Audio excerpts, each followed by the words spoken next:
जब वो बेचारे दिल्ली पुलिस वाले, क्राइम ब्रांच वाले बार बार कहते हैं, कल जैस्मिन जी की उनसे सीएम रेजिडेंस के सामने कुछ बातचीत हुई नोटिस को लेके, तो कहते हैं नहीं नहीं नहीं नहीं नहीं, हम मीडिया के सामने नहीं बात कर सकते, हम मीडिया के सामने नहीं बात कर सकते, अंदर आओ, हम मीडिया के सामने नहीं बात कर सकते।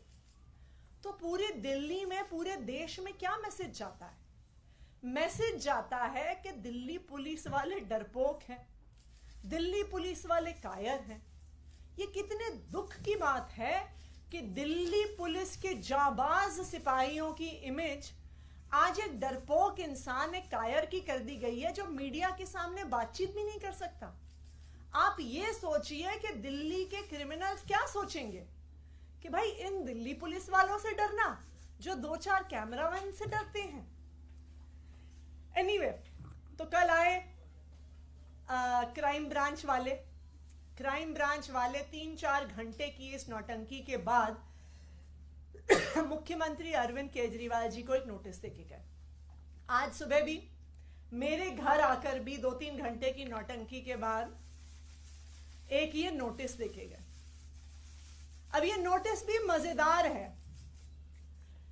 ये नोटिस ना तो एफआईआर है, ना ये किसी प्रकार का समन्स है, ना इसमें आईपीसी की कोई धारा, ना इसमें सीआरपीसी की कोई धारा, ना इसमें पीएमएलए की कोई धारा, ना इसमें प्रिवेंशन ऑफ करप्शन एक्ट की कोई धारा। तो कुल मिला के क्राइम ब्रांच 48 घंटे की नौटंकी के बाद मुख्यमंत्री अरविंद केजरीवाल जी और मुझे एक एक चिट्ठी देके चला गया है, जो वो कह रहे थे कि हम हाथ में ही देंगे। इतनी महत्वपूर्ण चिट्ठी है। मैं कई बार सोचती हूँ कि हमारे तो घरों में कभी अमेज़न वाले आते हैं, कभी फ्लिपकार्ट वाले आते हैं, कभी सरकारी कर्मचारी डाक की फाइलें लेके आते हैं। तो ये तो स्वाभाविक बात है कि वो फाइलें, वो डिलीवरी ऑफिस में ही छोड़ी जाती है। कोई मुख्यमंत्री, कोई मंत्री डाक के डेस्क पे बैठ के चिट्ठी रिसीव करने के लिए नहीं बैठा। लेकिन जो कल हुआ वो उन पुलिस वालों की गलती नहीं है, उनके राजनीतिक आका हैं जो हमसे कुछ सवाल पूछना चाहते हैं। कैसे मुख्यमंत्री अरविंद केजरीवाल जी के आवास के बाहर जब क्राइम ब्रांच, दिल्ली पुलिस के क्राइम ब्रांच के दर्जन करीब ऑफिसर, जिसमें कई सीनियर ऑफिसर खड़े थे, उनकी टीम पहुंचने के पहले सारी मीडिया वहां पे पहुंच गई थी। किसने बताया मीडिया को? भाजपा ने बताया। मतलब भाजपा को पता चल जाता है कि अभी क्राइम ब्रांच मुख्यमंत्री आवास पे पहुंचने वाली है। आज मंत्री आतिशी जी के यहां क्राइम ब्रांच के वही दर्जन ऑफिसर पहुंच जाते हैं।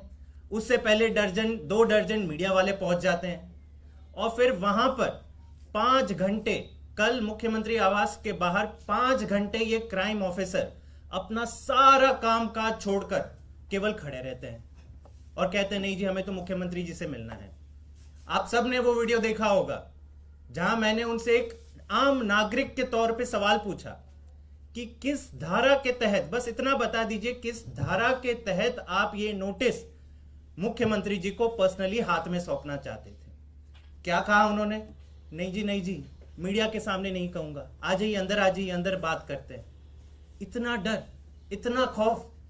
अगर आप कानून के तहत कोई काम करते हैं तो मीडिया के सामने बताने में क्या है आपको डर?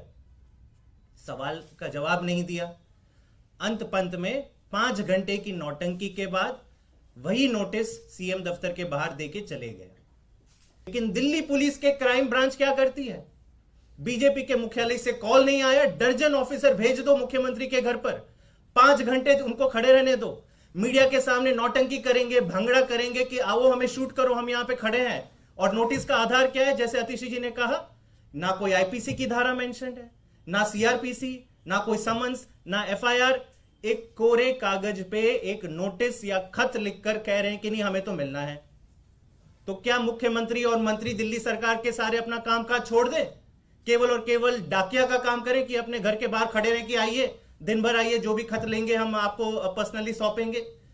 हमारी बीजेपी से गुजारिश है, दिल्ली पुलिस के राजनीतिक आकाओं से गुजारिश है कि ये नौटंकी करना बंद करें, दिल्ली के लोगों की सेवा करने दें। दिल्ली के क्राइम ब्रांच के पुलिस ऑफिसर का कोई इसमें दोष नहीं है।